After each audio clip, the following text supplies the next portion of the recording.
Welcome to Mama Africa's Market.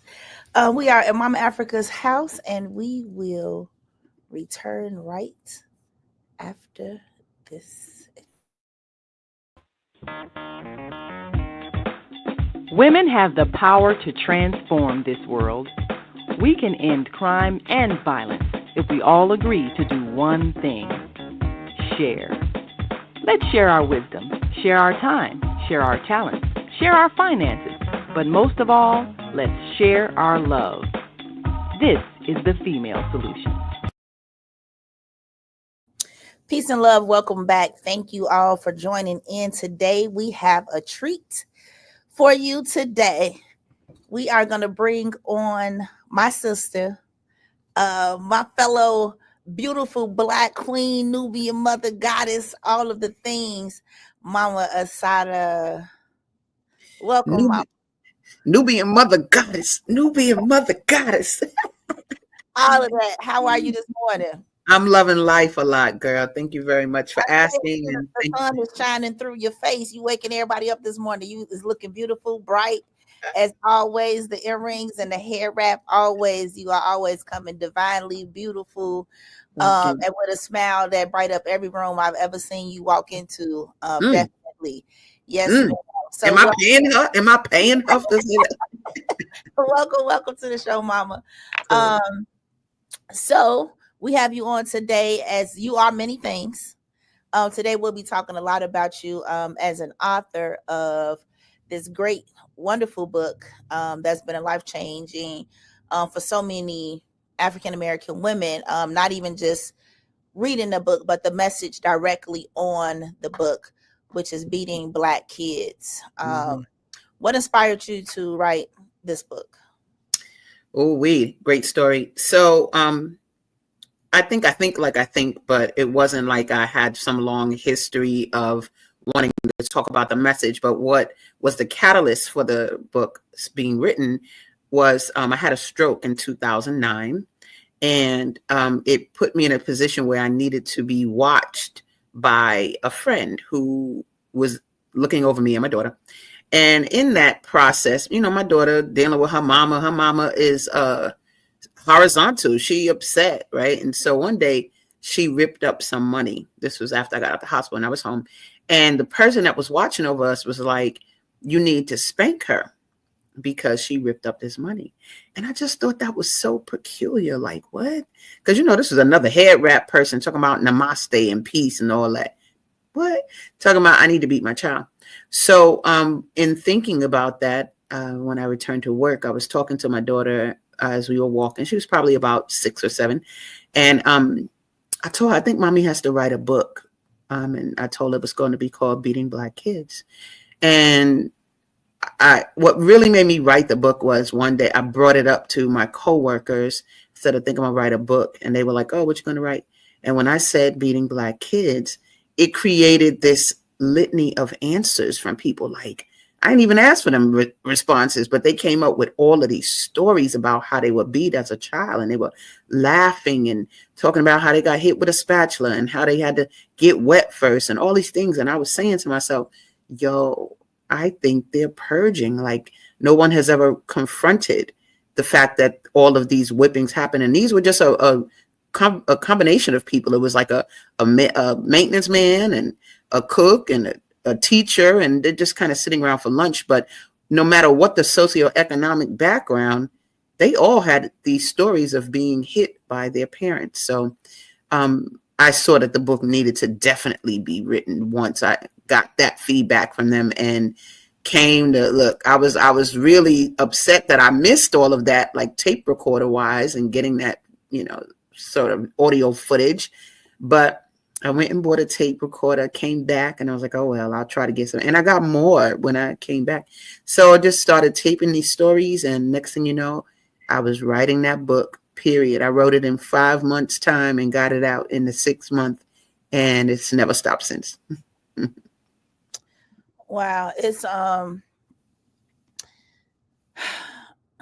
as I said, I wasn't going to allow this to be an emotional thing for me today, because it is a topic that's also very close to my heart as a Black mother that don't want to be my kids. But a lot of times, we go revert back to what we know, and what we've been taught and trained to do. So it's definitely been a challenge for me. And I give thanks to you for writing the book, and to helping us to see a little bit. When I say us, I mean mothers, and of all mothers, Sure. Because it ain't just Black people that's beating their kids, but just putting that energy out into the universe. Definitely give thanks to you for that. But we do have an image right here that I see. Is this you? I know that you were saying that you give away these books sometimes. Yeah, in this particular picture, though, I was in New York, and you could see me on the floor. But this was my first ever book discussion on my book. And there was a student that I worked with. He's at the very top there, Ruben. He had a book called the Black Male Harlem Book Club. So it was a book club of brothers, but he allowed sisters to come in for this one. And they primarily focused on Black male authors, but I think I was their first female author. And it was outstanding. Those people, many of them had not even read the book yet, but that's just the nature of my book discussions. When people come to discuss the topic, by the time we're done, they're buying their book and getting that book, and wanting to use it. And so, that was my very first book discussion in New York City. And many more began to follow. And it was just a very successful action, because it got people out to have a dialogue about this topic. And the book was the solution. Get 5, get 1, get 3, get 2, whatever you want. So that's what that particular picture was. And how many children do you have? So I have one dynamic daughter. Her name is Patience. And her name is Patience because she was very patient in my womb, just chilling. I didn't even know, labor was mellow, she was just in the room. So I have one daughter, and I give thanks that I was a teacher prior to having her, though. And so it gave me a lot of practice. About the time I became a mom, just how to solve problems and how to handle conflicts. And, I didn't have a lot of that. And my daughter was never rebellious, and she never had a reason to, be a problem for me, because I created an environment for that. You know what I'm saying? I became the type of mother that one wouldn't want to shun or disrespect or go against. I think when we lose our control as parents, then the students, the children have that's the example they follow in, the out of control adult. And so I worked to not be that, right? And to just be civil. And as a result, she's a 21-year-old girl who has her own business, who makes good judgment, and I don't have to worry about her. I mean, it's a war of the beating versus the non-beating. So, we got the beating generation, which would be us. And then we got the generation that's coming up now. They call it, the kids that don't really get beat the way we need to get beat. And to see how that is playing out in the universe, or how does that seem? I feel like I realize a lot of young people are a little bit more radical, a little bit more free, a little bit more outspoken, which I feel like sometimes beating children sometimes makes them suppress themselves, go inward, just like any other domestic abusive relationship would be. I'm just curious to know your thoughts on abuse versus beatings versus love and corrective action. Sure. I think, first of all, it's all the same. And kids, there's a myth that kids today don't get beat. They absolutely do. I can say that as a teacher. And so we have not stopped that. It's just that the methodology for handling that might be a little different. People say, oh, they're going to call protective services, and maybe we needed protective services back in the day. Maybe it would have curbed our behavior. But if you're beating little children and you're an adult, maybe you need to go to jail. Maybe you need something to put in your ethics so that you could find a better way to behave. I have this thing when I do my workshops. I have parents, I'll say, what's in your toolbox, right? Let me show this real quick. This toolbox, raise your skills and not your hands when you rearing our children, right? What do you have in your toolbox to use for raising us, right? And so, for me, it's things like happiness, it's things like laughter, it's things like discussion, and making sure that those things are in place so that my daughter has a good experience with her mom, right? And so I don't really feel like kids today are different in the way that they deal with they might be more rebellious, but they just have more input, right? They have more access to information than we did, but we have the same problem. The same problem exists. That's why my book still sells a lot, like, because people need answers on better things to do. And so, and we still have these, it's even worse today because you got kids dealing with depression and, they're getting diagnosed for stuff. But more than anything, when you're dealing with this spanking and this yelling, the fact that we're creating what's called cortisol production in the body, that's not good for the body. It's toxic to the body, but it happens when a person experiences stress. It's the producing of cortisol. And so our kids are full of it, right? And so the managing of that stress is just making for people that are going to be a problem in their adult life if this type of stress doesn't get put in check, and that we do a better job at having like discussions with our young people when we see something we don't like. We need to discuss it, get their viewpoint on it, sort it out. It may take a little longer, but it's worth it. It's funny you say that because that's one of the tools. It's like communicating, right? A lot of times as parents, we just be so busy with what I found out for myself is like, I'd be so busy with trying to handle everything that is like, I expect what I say to be, and it's just not real, and it's also not real to allow children to be able to express themselves. Like I've found that communicating with my daughter has been also a lot effective, and just taking the time out to do that. That's called raising children. And I think we got real lost from that. We got a message right here. It says we are under the mistaken impression that children who have an independent creative spirit and strong will must be beaten into submission. And I talk a lot about us being not too many generations still off of being raised, by slavery. So basically, we've been taught how to be parents based off of, how somebody reared us, so to say, and punished us and the things that we knew that worked and kept us, in a submissive state during slavery. And I told you I've been trying to keep from being emotional because Get emotional, girl. Cry it out. But it is an emotional, a very emotional topic for me because it is something I'm currently still dealing with.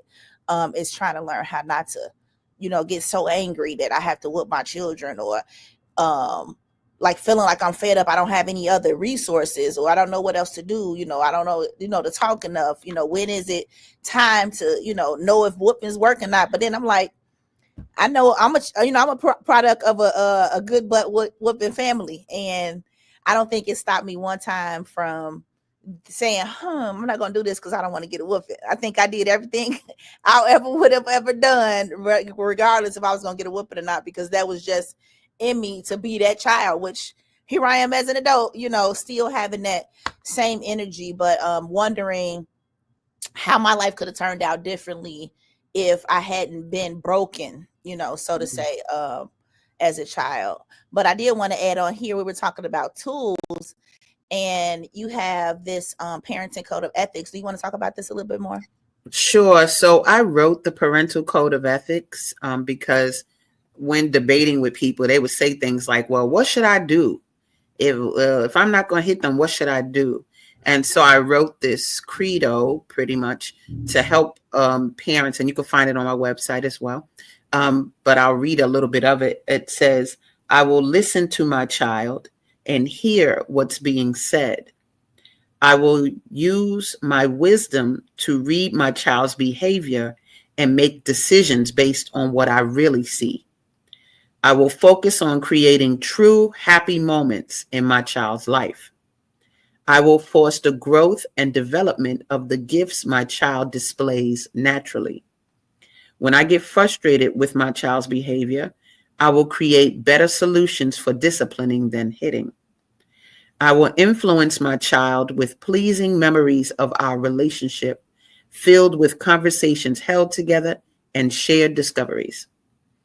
I will work to have good, safe control over my child's surroundings and not control over his or her mind and decisions. I will contemplate the future impact my present time parenting will have on my child's development. My child will learn respect firsthand from the respect I give to him or her. I will only seek excellence in my child if I am excellent myself. I will honor this parental code of ethics and use it as a guide for being the best parent I can be. So that's the jam. That's the parental code of ethics, things that we can go by and make sure that we are creating a life that that they can be happy about, so that we are like, I think we are instinctually like acting like animals and hitting them the way we were done. But what? How about giving some contemplation to ways that we can make them better? How about I have a chapter called Pleasure Moments. How about thinking about things you could do to please your child? Like, you could think of a million ways that you want to beat them, but are you thinking about ways that you could build them? Yeah. What's up? Think of ways that we can build them. I think that that's important, even more important, because it definitely wasn't done for us. It wasn't, nobody. Well, that's not true for me. My mother was very big on games and making sure that we had fun and played games. And she engaged herself when we were doing projects for school. And so I think it takes that type of decision-making to contribute to the child's life, as opposed to all of the negativity and you get on my nerves and go do the dishes and all of those things, So in this picture here, I give the book out for free on the bus and train. I've been doing it since I was living in New York, back in 2009 and 2010 and what have you. And then I do it here in Chicago. It's like, I actually, some people call it like a ministry, right? But what happens is when I see a mother with a child or a father with a child, and if I see them yelling, then I'm going to intervene and I'm going to say, hey, girl, that you got a trial with you, girl, start a little conversation. And then I'll say something like, I say, I wrote a book for parents just about, the work that we got to do as parents. And then I say, if I gave it to you, would you read it? And they always go, of course I would read it. So what I've done in that moment is I've taken the attention off of the yelling of the child and into our conversation. And now we're talking about the book. The kid is thankful. You can see it in their face. And now I'm like taking a picture with them. Let's take a selfie with the book. Sometimes the child grabs the book and they want to look at it. But it's better for me to get the word out, and getting paid for the book is a thing. But I actually had people buy like 10 copies so that I could give out 10 copies to people in the street, right? And do it like that so that I can just intervene when necessary. I was coming home one day and it was a UPS truck in front of my building. And a dude was in the back of the truck coming out with the packages. And he said, excuse me, miss, are you that lady that wrote Beating Black Kids? And I was like, yeah, what's up? And he said, yo, I'm a better father because of you. You gave me that book and my baby was just being born. But because I read your book, I actually parent differently. What? That's what all the work is about. Yeah. It's about that, being preventative, being better as parents, because then we're going to get better adults that, when we have things happen in society that are upsetting, we'll have the skill set to address it and not be reactive about how we respond. And so definitely giving it out to the world is important to me. Big time. Yes. And what do we have to do to get some of those books over here at Mama Africa's Marketplace? Make a word, say a word, say a word. Word. Word, what? You know, I'll be right over there with the half a dozen or dozen, whatever you desire. Yes, Because I think it'll be. I'm not sure if you are you doing like parenting circles. Are you doing circles for women who want to stop beating their black kids? sure, sure, sure, absolutely. I've done a series of workshops. This picture here was actually, oh, sorry, not that one. Let's look at this one. This was a workshop that I did with some social workers who wanted to know how to better deal with their children, but also better deal with their clients, right? And so I definitely do whatever we want to call it. It could be mothering circles, which Mhm. sounds good to me, where we get better, we look at our mothering styles and improve them, use the book as a guide. And yeah, let's get this rolling. Like if we I want the mean, future, I'm thinking like a beating black kids support group. I love it. That sound weird. No, no, We got no. support groups for everything else. I believe that I know I'm not the only black mother that struggles with wanting to not, but still, um, and just learning different tools and how to effectively parent without rearing our children the way that our parents did us. So if you're interested, I would we love have a it. lovely space over here I where would we can, even if it's just monthly, it don't have to be weekly. If it's just monthly, just if we had a circle of women, a safe space for black women to come together and talk about, using different tools and bringing their children into that space as well. I think would be awesome. And if you would, bless us to be able to do that, I think that it'll be a great addition to the community, and building community space, because it starts with our children.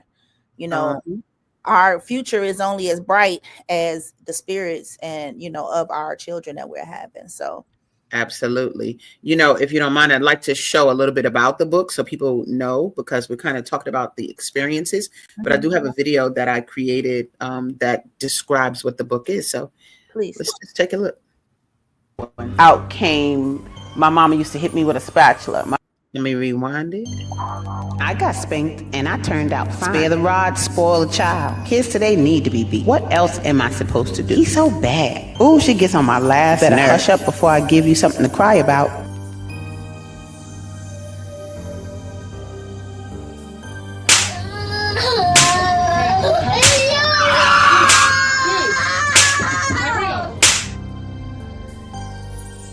It was important that I write the book, Beating Black Kids. I'm old fashioned. And I believe, you just can't let a child do anything. I think it's okay, long you don't abuse them. It's needed to a certain point.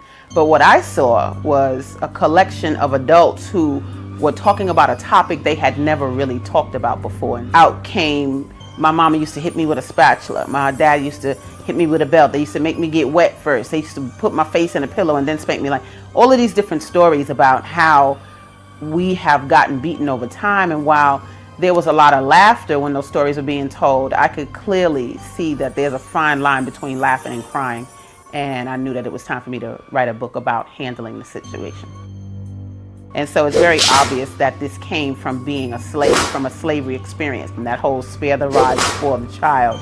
The shepherd did not beat the sheep with the rod. He guided them with the rod. And so it is just obvious that that came from a slavery experience, and we have to know how to differentiate those things and then just use some discernment in terms of doing what's best for our children and not breaking their spirits. With regards to how we discipline our children, first of all, I always tell people that discipline, if you look at the etymology of the word, it comes from disciplina, which is the Latin root meaning teach. And so when you discipline a child, you are teaching them. But when you use corporal punishment and you hit our children, you're not teaching them anything. They're actually not going to do it again out of fear. They're not doing it out of reason.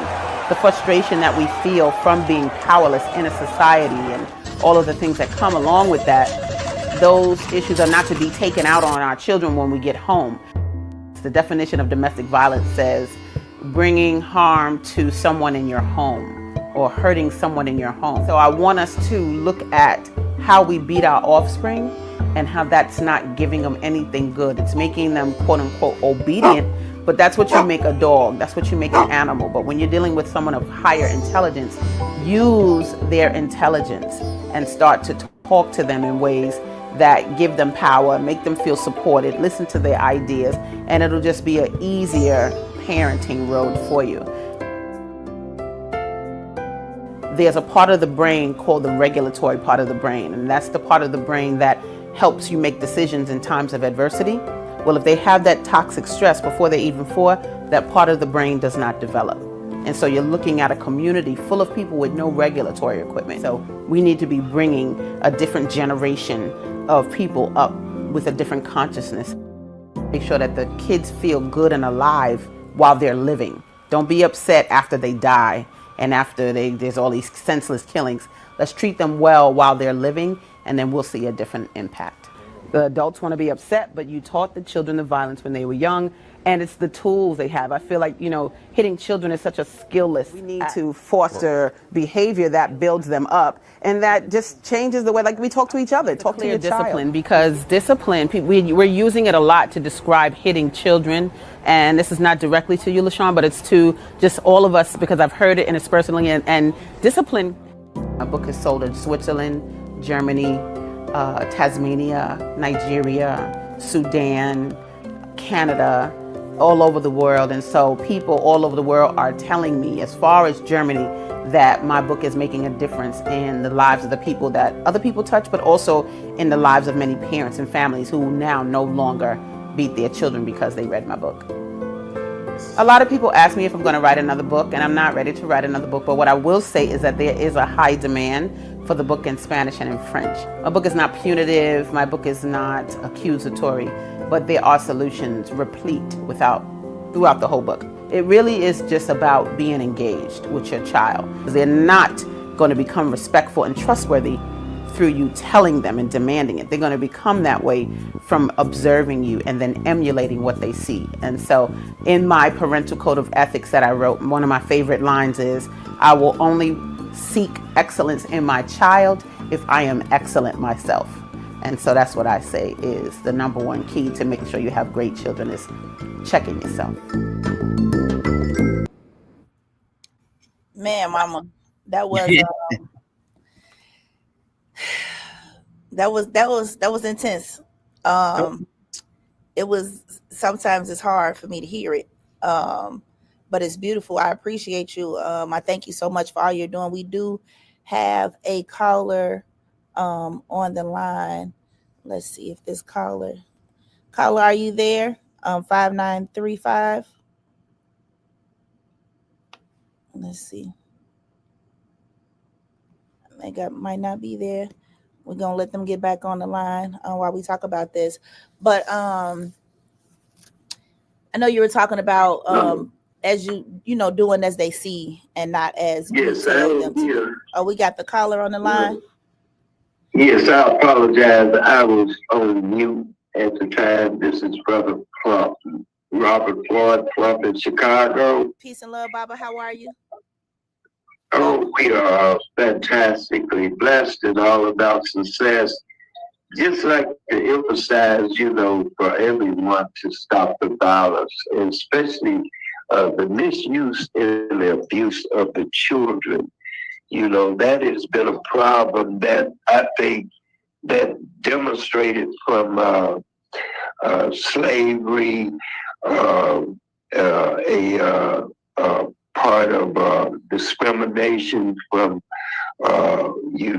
the slavery type of concept, which was also a police type of mentality. Yes, sir. To really put fear into the children, as well as in this type of fear was really instituted by the Caucasian race back in the day. So it kind of took on with our people too, up from slavery time. However, we have something very unique and special that we have started campaigning as well as fundraising And who concerning. Who is we, sir? Thank you for asking. The People's March Incorporation, for more information, .com, and the Harold Washington Foundation is sponsoring a Peace Caravan Parade on April 15th. And it just happens to be our beloved sister Naima Latif birthday too. And we like for everyone to celebrate all over Chicago as well as throughout America and the world to be peaceful on that day. Yes, sir. We all have fell short of the glory of God, and the Honorable Minister Farrakhan on February the 23rd of 2025 said, let's get rid of the jive, and also let's thrive and come alive in 2025. And to do that, we must also repent from violence. You know, on that day, we are promoting no violence at all anywhere in Chicago, America, and the world. I believe. I'm sorry. Go ahead. Yeah, I believe that Minister Ishmael Muhammad, which happens to be the son of the Honorable Elijah Muhammad, peace and blessings be upon him, he delivered a message that if we begin to promote peace in the world, even with one day. So I went to Savior's Day, and I got that idea to repent. And if everybody in the world promote peace and love and unity and marketing, you know, help us to market people all over the world to be peaceful on April the 15th, which is a Tuesday. And we want all the aldermans to vote yes in Chicago because they make it a reality. Can I say something, Reverend Plump? Reverend Plump? Citywide holiday to promote peace. Reverend Plump, so we how can people reach out to you to find out more information? Oh, thank you. They can reach out to us at 312-882-5935. And also we're going to be having a meeting. We're going to put that information into our chat. I think. And I also, can I say something also, please?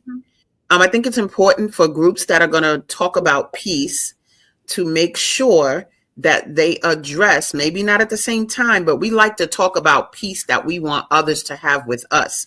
But we don't like to talk about the peace we need to create in our own homes. And that is very big. You know, it's almost like we put a Band-Aid on the issue, but we're not really talking about for real, generating peace. You got to generate peace in that home. You understand? And you got to make sure that that is the message that is happening within the community, period. That peace is something that we're going to implement, because that was the problem with the person who was to help be the catalyst for the book, is that everything is namaste, peace, hotep, scissor. But now you're telling me to beat my kids? Yeah. What? African kings and queens, what? What are you talking about? Because you don't make kings and queens from beating people. And you don't garner respect for people that beat you. If a woman gets beat by her man, she's not out and respecting him and like, oh, yay. But we expect for our kids to respect us as parents when we're beating them and creating them harm. So I'm just saying, is we going to go out in the world and talk about peace, that we got to deal with the peace in the home first. Then we'll see peace in the rest of the world and in the rest of the community, because we address it. So I know we got to go to commercial, girl. I already know, but all right, let's get to this commercial break, and we will be right back talking more about peace and unity and not beating our Black kids.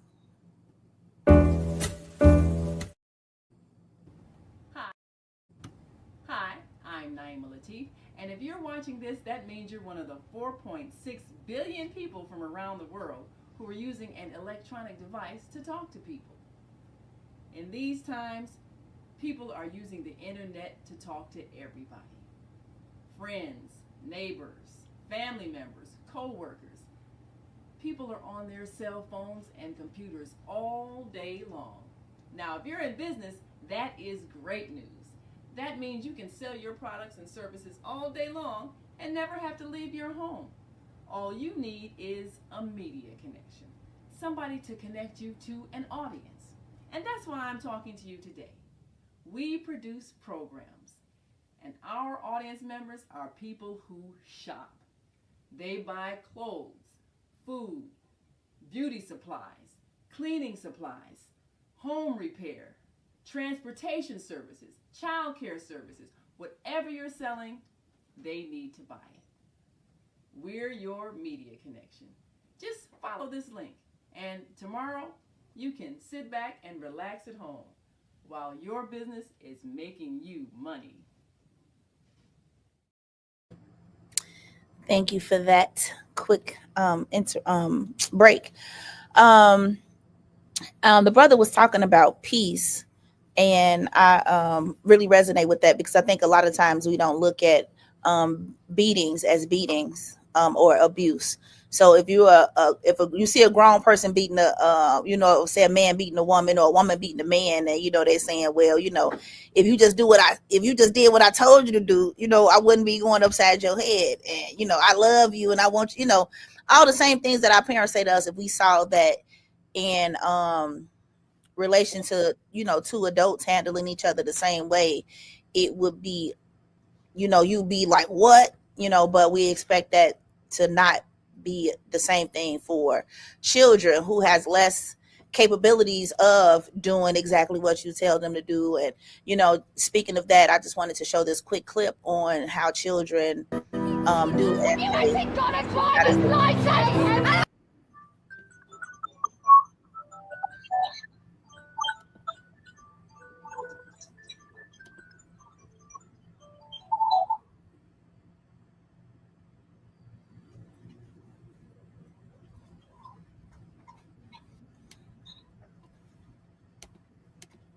Let's see what's going on. Hold on one second. Bear with us. We're working this out. While you're waiting for that and trying to work it out, one of the things I want to say that I didn't fully talk about, you asked me a question about the difference between beating and abuse. And it's all the same thing. I said that, but it's just different gradients of pain. Okay. So we're talking about you can beat them with a belt, you could beat them with a shoe, you could spank them with your hand. But every time the body experiences pain, it is an example of cells dying away. Okay. And so that's why you get bruising sometimes, because the cells have died in that area. And so you could try to call it what you want, but the body is experiencing pain, the child's emotions, they're experiencing harm. And no, that we're not doing that. So it's a little bit of the same. You don't get to call it spanking and say it's not abuse. It's the same thing, because that's not, the body wasn't designed for you to bring harm to it, and again, like you were just saying, bringing harm to a little body, to a little person. That's what you're doing. That's people say, well, I got beat and I turned out fine. Well, okay. I say, first of all, I say, is that what you're aiming for? You aiming for fine? Right? And then the second thing I say, I made an acronym for FINE, FINE, and it stands for failing indefinitely, never emerging, period. Because as a people, we're not emerging at the rate that we should. And it's because we failing indefinitely from beating our children. You're not turning out fine. You're not turning out in a way that's going to propel our people into the future. It's not improving our trajectory. No, it's not.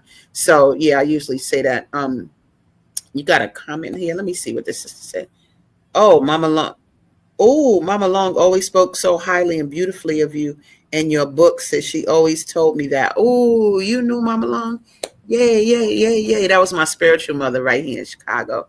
And Yeah, she was around, of course, when I had the book out, and was a wonderful spiritual guide. And it's always great to have the support of the elders for me with this topic, because people try to make like the problems with parenting come from young people, but stop playing like it's not the older generation that comes to the table with how it was done in our day. Well, guess what? It's not your day. It's different now. So we should be growing from a new experience and not just hung up on that at all. So, okay, good. Did you want to try this? You want to try the video again? Let's see. Yeah, that's what I'm trying to do, Mama. It is not working out for us. Okay, not a problem. We can continue on to the break of dawn. It's a ton else. It's a ton else. There's a a lot of people. I have something to say about, this is not really a children's issue. I'm not the child advocate. I'm actually a parenting strategist. That's what I am. But I do have a video that helps sort of exemplify my viewpoint on parents and the role. So I'll play that.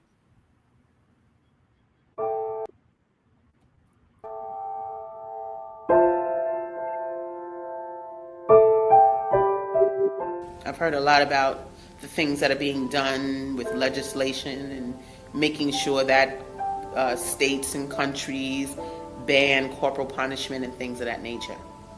But if you do not go and talk to the mother or the father about their innate views and their innate feelings about children, you can pass all the laws you want, but you're not changing the fiber of the society. The laws will be changed overnight if you have a rally of parents to back it. But the reason you don't have a rally of parents to back it is because they still have these deep-seated feelings of resentment towards kids or whatever they were raised with. I was beaten and it made me turn out better. They have that belief. So that's what has to be attacked. That's what has to be handled, is the fact that they actually believe that they deserve the beatings and that they're going to give more beatings because it made them better. My approach is to attack the pain, not in a way that's like evaluative. Let's look at that. I don't care about that. Nobody wants to feel like that, like they're being researched. I'm talking about, did it work for you? When I do my workshops, I have people actually look at their first exposure to violence, and I have them draw what their first exposure to violence is, and you'd be very surprised what they come up with. And when they look at it themselves, see, they blocked it out for so many years, to return to it and see it, they don't like it. And so then I have them address, well, what would have been better? And then they conjure up the better things. And after that, they go, oh, and they don't want to do those things anymore. One lady said to me in a workshop, "Thank you for letting us tell our stories because no one ever asked us." That was like amazing. She's a parent. Nobody ever asks. They just want to condemn the parents for what they're doing. But you're not asking them the questions that will help you see why they're doing it. It's like you want to answer, but you're not really asking the questions to get the answer. You're just condemning people for their actions. But when you really listen to these people, you know why they do it. And then you know how to fix it. It's that simple.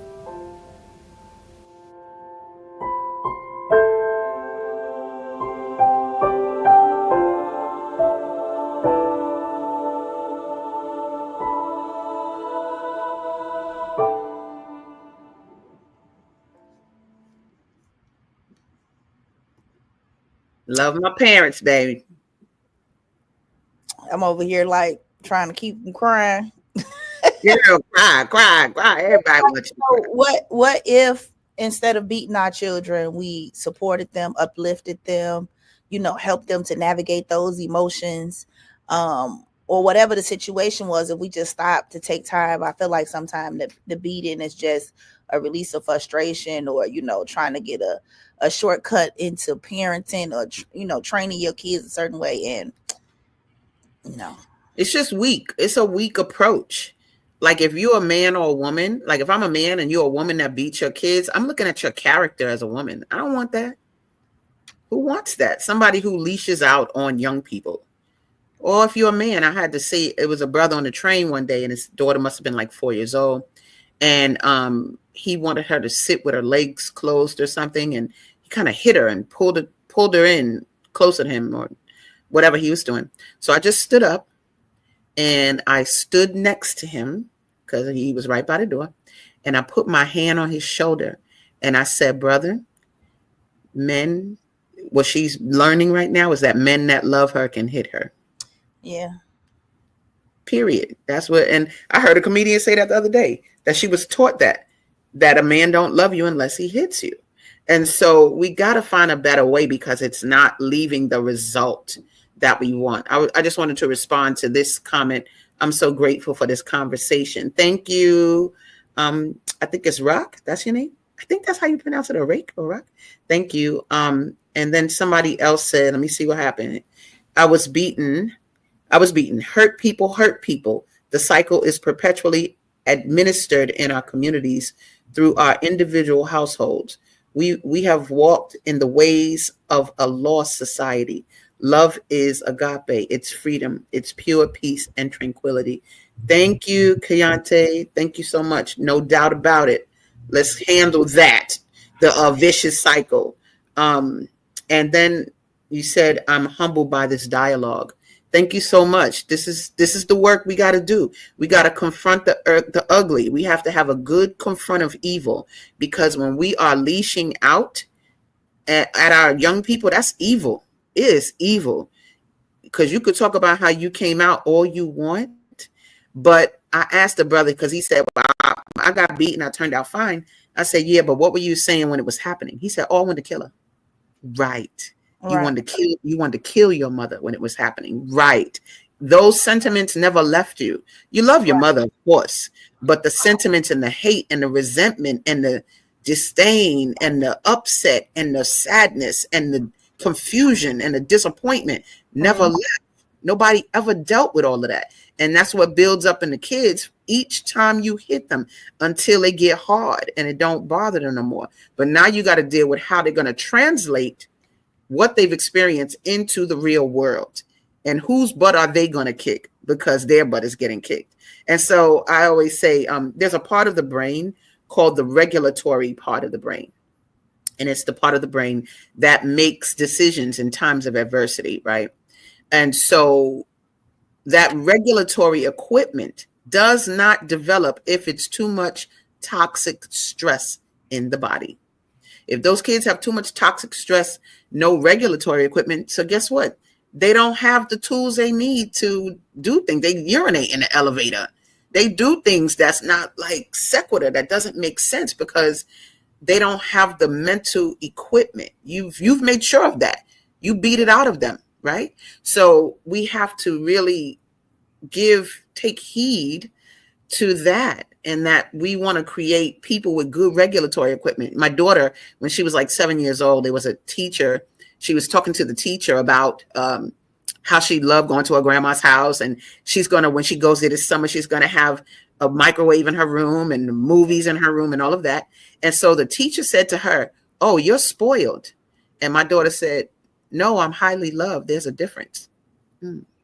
7 years old, regulatory equipment. Boop, boop, boop. Thank you very much. So, she could have gone away feeling upset or insecure, but she was able to not be fresh, but to rebut with some intelligence. No, I'm not spoiled. I'm highly loved. I talk about that in the book. Spoiled means rotten and putrid. That is not what we are. That they are showing love on a high level is something that we need to get in tune with. Let me see. Naima said men who were whipped by their mothers express that hostility towards the women in their personal relationships. Let me tell you something. In my workshops, I've said stuff like, if I was a Black man, I might not want a Black woman because I've been beat by them my whole life. Black women have leashed out on me my whole life. Why would I want one of those? They yell, they hit, they like that. So you're helping to form the viewpoint of a Black woman, right? So yeah, this says here, beatings and violent discipline are harmful and unnecessary. Appreciate your teachings in this area. We also need to be mindful of violent and abusive words. No doubt about it. They all are meshed into the same old ugly pot. And they come from examples that were set for us that weren't good for our development. period. And so if we're going to create children that are going to become adults that have a certain skill set, yeah, we got to do something differently. I have a chapter in the book called You Got Chosen. And my belief is that our children choose us. And if our children choose us, then what they choose you for? Because Right. that's what you need to work on. You need to work on that. If you're a good cook, good, teach them too. If you are funny, good, teach them that too. If and so you look at the things and you improve yourself so that they can have a better guide to follow. So Zelda said, wow, not spoiled, highly loved, love it. Heck yeah. Yes. My baby said, I'm not spoiled, I'm highly loved. There's a difference. Ooh, when she told me that when she came home, I was like, get them slaves, Pay. Get them slaves. Woo. I was like, woo. So, I mean, I just love my parenting. I love what it did. My daughter's a woman now, so she can make her own decisions, but I at least know what the foundation is. She can make whatever decision she wants right now in her life, but the framework and how and where she got her ideas, they came from a certain rearing, and she used to even we're vegans, and she used to ask about eating meat. And I was like, you can eat dead bodies if you desire. I said, but as long as your colon is on my watch, you're not going to ingest those. But after that, you can do what you desire, So it was just a discussion, not like because I said so, that's so weak. We tell them stuff like that. Do it because I said so, with no explanation. So we'll end up having the skills necessary to go forward, meaning you can't even negotiate. We weren't raised to negotiate. So we grow up as adults that can't negotiate, can't even negotiate a salary because we were taught to take authority, but we were not taught to be authorities. Mm-hmm. That is why you see us the way we are. And so we got to get it together, get our tools right. I know as a child, or I guess I would be considered a teenager, I ran her from home at 14 years old. And I ran her from home because I was tired of getting the whooping. Every day I was getting in trouble because I wasn't a bad kid. I was just an outgoing child, an outspoken child. I wanted to be free. I wanted to, do whatever I wanted to do. And I found myself in a situation with a man who was about 36 years old and very abusive. But I felt like if I could harden myself to the abuse of him, I could harden myself to the abuse of my mama, and then I could go home and do whatever I want to do and not care about getting a whooping, which was kind of a little interesting way of thinking. But I actually left home and never went back home, at that age, living on the street and being abused because of tired of getting whoopings. And I'm like, well, shoot, if I'm gonna be getting whoopings, I might as well be living free and getting the whooping. So it was a very interesting time in my life, but definitely got some issues from that. And I turned out okay. Right. And so my job is to make sure that we turn out better than okay. That's it. Because sometimes people, when they be like, yeah, I got beaten, I turned out fine, or I got beaten, I turned out okay. I said, see, what I want is I want you to turn out excellent. They said, that's what I mean. I turned out excellent. I said, that's not what you said, though. Don't try to go back. Don't try to backpedal now because you said what you said. And so the goal is to raise the bar for how we are bringing people into the world. In Scientology, we got this saying, it comes from the course called the State of Man Congress. And he talks about, and I hope I'm not forgetting it, but basically it talks about a lot of things in terms of the zone that you control.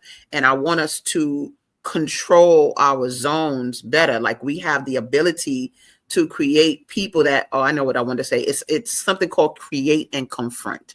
And so he says, if you keep creating things, but you're not confronting what you create, it's going to turn to debris. So like if you're a painter and you keep making a painting, you make a painting, you make a painting, you make a painting, before you know it, your living room is full of paintings and they're going to turn to debris.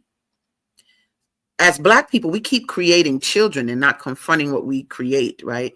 So if you're a painter, you put it in a gallery, you put it in a museum, you sell them online. That's you confronting what you create. If we are going to create children, then we need to put them in programs, get them to play an instrument, like do things that make them powerful. So But because we're not doing that, we keep creating children and they're turning to debris because we're not confronting the children that we create. So we need to handle that and really build them into really like use them like clay, baby. Don't impose your views on them so that they doing what you say, but take some inventory, like I said in a parental code of ethics, take some inventory of the skills they have naturally. One thing about, if you ever look at the Justin Bieber movie when he was being raised, even when he was a baby, they let him bang on pots and bang on this and make music with household items. And he became Justin Bieber, but nobody ever stifled his being a musician when he was little, right? And that's the one thing. And he was raised by a single mom and raised by his grandparents and all of that, similar to how we can be raised. But you got to look at their innate skills. If they talk a lot in school, maybe they're an orator.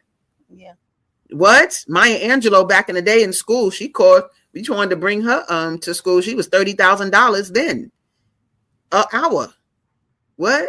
So being a speaker is a thing. Maybe that's their thing. You know, if they are skateboarding, maybe that's their thing. So you just got to look at, if they play games all the time, good. Teach them how to be a gamer. I think the last time I looked, Candy Crush, the dude that made Candy Crush was making $96 million a day. Teach them how to make a game. So yeah, raise your skills and not your hands and voices to rear our children. And I think we're going to get a much better result. Yes, ma'am. So thank you so much for the work that you are doing in our community. We got another one. Grand Rising, awesome, beautiful, beloved Queen teaches. You said, where were you 60 years ago? You say, oops, guess the world wasn't ready for this teaching yet. Thank you, no doubt about it. And be the original creators. Heck yeah, big time. We got a lot of work to do. We don't have time to be beating our offspring. It's not developing the people that we want, the people that we need. When you see somebody take office and you think they're going to do some oppressive things, if you're powerful and your children are powerful, you don't care about that because they ain't got nothing to do with you and what your God does, right? And so that's how I feel about that. But our children aren't even equipped to pick up the baton because we dropped the ball. You know, when kids come home and they are fearful of the parents, they're supposed to be able to come home and get solace and get support from people that are there and respect them. I don't use the word respect when it comes to what I want from a young person, but I do love reverence, the things that we revere. You know, it's people that we revere. We revere Martin Luther King, you know, but it's sort of like it's admiration involved in it, right? And so I feel like we want that emotion when they come home. It says, I hope this is saved. I'd love to continue to share. Absolutely. This is being shared live right now on my page, your page. So you could take the video and share, baby, all you want. Yes, and share the book, share all the information. Just really quick, we're about to wrap it up and close out. Of course, we could talk about this for hours. I know I can. But what I try to ask each of the guests, because you are at Mama Africa's house, when you think of Mama Africa Marketplace, what do you think of? What comes to mind? I think of strength, and I think of the fact that there are no places for us to do things. We always are stuck trying to find a place to be, but Mama Africa's house and Mama Africa's Marketplace provides space for us to convene and do what the heck we want as a people, you understand? And it's so special because of that, because we need spaces in our community where we can grow. All right, Mama. We are going to check out right now. Thank you all for joining in, and we will see you next Thursday, 7 a.m. To 8 a.m. Peace and love. We've come to the end of our show today. If you missed any broadcasts, go to our website for the audio and video archives at www.thefemalesolution.com. On behalf of our team of radio hosts, I'd like to thank all of you who participated in today's discussions. And to our global family joining us from all around the world, we say thank you. To our family in China, xie xie. India, dhanyavad. Japan, arigato. Korea, kamsamnida. Russia, spasiba. Germany, danke. Poland, dziękuję. France, merci. Spain, gracias. Italy, grazie. Egypt, shukran. Ghana, madasi. Nigeria, eshe. South Africa, Ngiyabonga. Senegal, Jaref. Kenya, Asante. Israel, Toda. Pakistan, Shukriya. Afghanistan, Tashakur. Saudi Arabia and Palestine, Shukran. Assalamu alaikum wa rahmatullahi wa barakatuhu. Thank you, and may peace be upon you and the mercy of God and God's blessings.